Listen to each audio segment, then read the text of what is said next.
I'm not just talking about in your marriage or dealing with your sexual issues or emotional issues. I'm talking about in your head, there's a fight and a war going on all the time. It's a battle.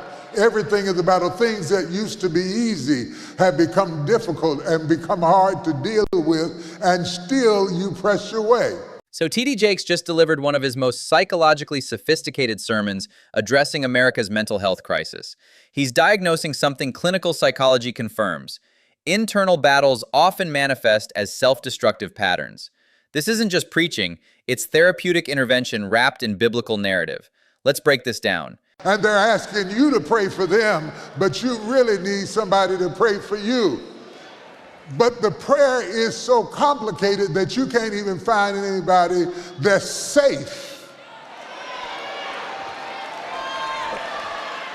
Y'all ain't gonna talk to me. I'm gonna talk to these people over here. You gotta find somebody that's safe first. And then you gotta find the words to express, because some of the things that you face, you don't have vernacular to be able to talk about, and yet it lives with you every day. And it has become a tomb. This resonates because social support networks have collapsed dramatically since 2020. His foundation recently launched mental health initiatives targeting exactly this: people carrying others while drowning themselves. The safe person crisis is real when 40% of Americans report having no close confidants for serious problems. Because sometimes people will say something at one stage in your life that leaves you incarcerated for the rest of your life. And they don't have to say it but one time, but you hear it 100 times over and over and over again. It lives in your head. And you are having a war with words. Now you can beat up a person, but you can't beat up a word.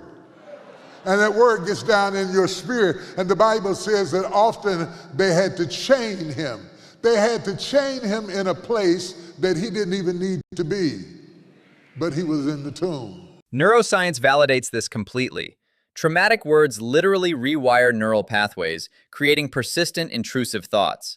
The breaking chains metaphor mirrors cognitive behavioral therapy. We develop coping mechanisms that become prisons themselves. The tomb imagery captures how depression creates isolation from our authentic selves. You dance all over the church, but you can't get away. You leaped up in the air, but you can't get away. You saw some progress.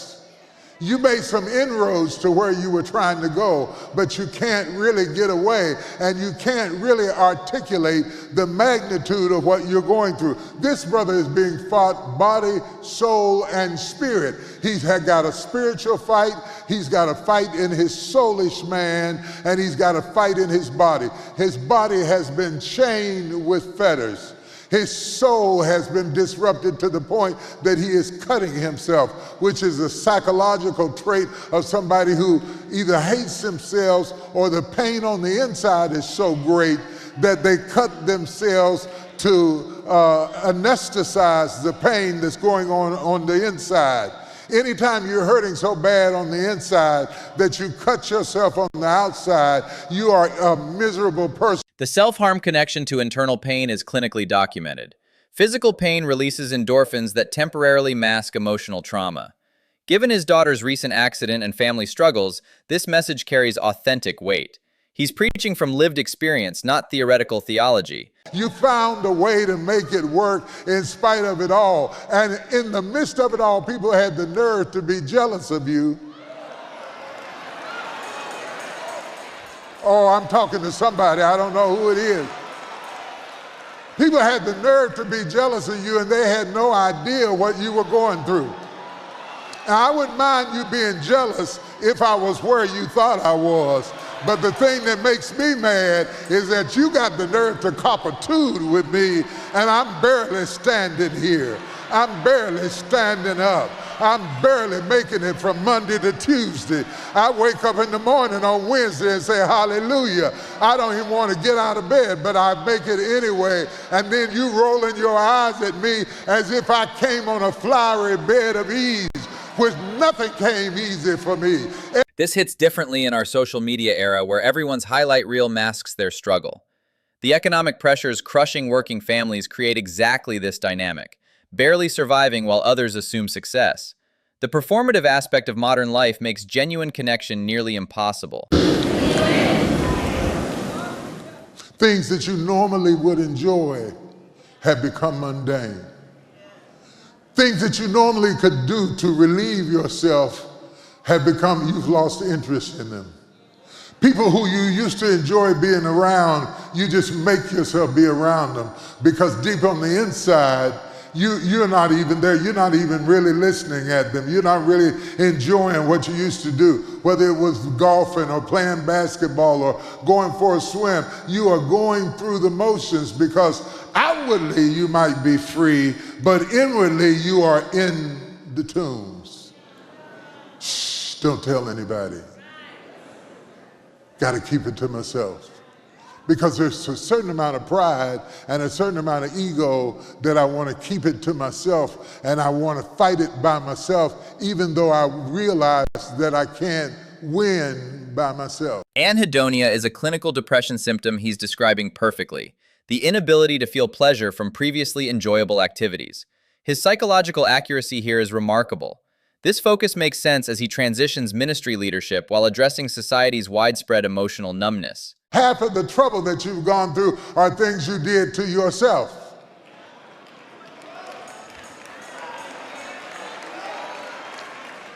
I said it and I meant it and I'm here to represent it. You did it to yourself. You alienated yourself. Anybody who got close, you pushed them away. You ruined the new door that was open up to you. You shut down the chance you had because you didn't feel worthy to be in that place and you cut yourself. But still he was there, and at the top of the mountain, he saw Jesus coming. There's wisdom in distinguishing trauma responses from personal responsibility. Self-sabotage often stems from unworthiness beliefs, but acknowledging our role enables change. The mountain metaphor suggests elevation gives perspective. His foundation's economic empowerment programs provide practical pathways out of destructive cycles. Half of your friends are dead. Half of your colleagues are dead. Half of your co-workers are dead. Half the people who got your number are dead. There's so many people dead around you that they make dead look normal.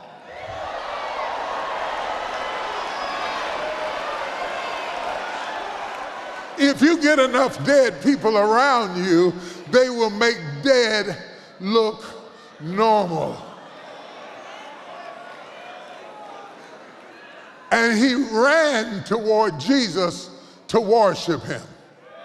And when we get to the point where we're laying on the altar and we're getting breakthroughs, we do the benediction and go home. But the truth of the matter is, we're just getting started at the point that the yoke breaks and the tears come and the tongues flow and the power of God moves. That's the starting point of breaking that yoke that stops you from living the rest of your life bound in chains and tied in fetters and cutting yourself and licking your own blood.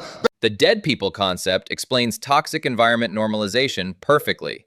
When dysfunction becomes standard, healthy behavior looks abnormal. This applies to workplaces, social circles, even political discourse. His point about breakthrough being the starting point, not end point, reframes healing as ongoing process. You ain't got to hurt much longer. Jesus is coming. You don't have to cut yourself any longer. Jesus is coming. You don't have to toss and turn all night. Jesus is coming. You don't have to give up on yourself. Jesus is coming. You don't have to take matters into your own hands. Jesus is coming. You don't have to go in the club and be a stripper. Jesus is coming. You don't have to roll dice to get money. Jesus is coming. You don't have to sell weed to get money. Jesus is coming. Y'all don't hear what I'm talking about, but I'm gonna preach it until hell gets nervous and demons begin to tremble. Spread the word in the balcony. Jesus is coming. Tell the people in your house, Jesus is coming. Tell the people behind you and in front of you, Jesus is coming. And if they don't get happy, it's because something is holding them from being glad about Jesus. Because when you really want to be delivered, you get excited when you see Jesus coming. All these demons couldn't stop the man from bowing down to worship Jesus. He's addressing real survival desperation, people choosing harmful paths because legitimate opportunities seem impossible. His foundation's micro-enterprise programs provide concrete alternatives to the destructive options he lists. This isn't just spiritual encouragement, it's paired with economic empowerment initiatives. It's all a sign that Jesus is coming. I know Jesus is coming because they're working on the mark of the beast right now. And I know Jesus is coming because all hell is breaking loose and there's wars and rumors of war. I know Jesus is coming because generations are rising against generation. All of them are signs that Jesus is coming. I don't need no Bible. I can pick up the paper and know that Jesus is coming because my Bible and my newspaper are starting to mirror each other. They're starting to look just alike. Everything they said in the Bible that we just imagine it is coming to pass because Jesus is coming. The social breakdown indicators he mentions reflect genuine cultural tensions, generational conflicts, family violence, technological surveillance expansion. Recent Middle East escalations and domestic unrest validate his apocalyptic timeline observations. Even secular viewers recognize these destabilizing patterns. The man has so many demons down inside of him that when Jesus finally did cast them out, they went into a herd of swine, and the swine committed suicide. By the way, the reason you know he's a Gentile, they were raising swine. If they were Jews, they never would have been raising swine. And the Bible said that when Jesus cast out the demons, he cast them out into the swine. And the swine said, I'd rather be dead than live with what you've been living with. What you've been living with is so powerful, it's enough to kill a herd of swine. The very fact that you're still standing is a miracle. No way in the world you could have the legion of trouble you have on you and still be able to stand up and clap your hands. Somebody stand up and clap your hands and get on hell's nerve.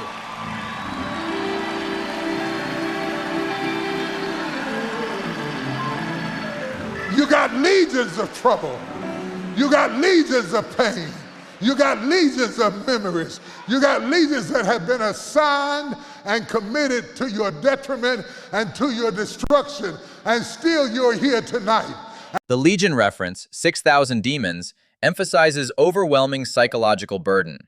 The swine choosing death rather than endure what humans survive highlights human resilience. This isn't minimizing mental health struggles, it's honoring the strength required to keep functioning under impossible circumstances. You may cry in the tomb, you may get cut in the tomb, you may have chaos in the tomb, but I prophesy to you tonight, you will not die in that tomb. God has a place for you, and you're getting ready to escape, and it's going to start tonight. I said it's going to start tonight. I said it's going to start tonight. Tell your neighbor, I'm going to start this tonight. I'm getting ready to set it off. If you don't like it, you better get out of here. Because I'm too serious. I'm going to set it off tonight. I'm going to set it off if I got to clear my pew. I'm going to set it off if I got to dance on your pocketbook. I'm going to set it off if I have to lay on the altar. Because I feel something about to change in my life. Somebody give him 30 seconds of crazy praise. His 50-year ministry experience gives weight to this tomb metaphor. Having recently stepped down from leadership roles, he understands institutional entrapment personally.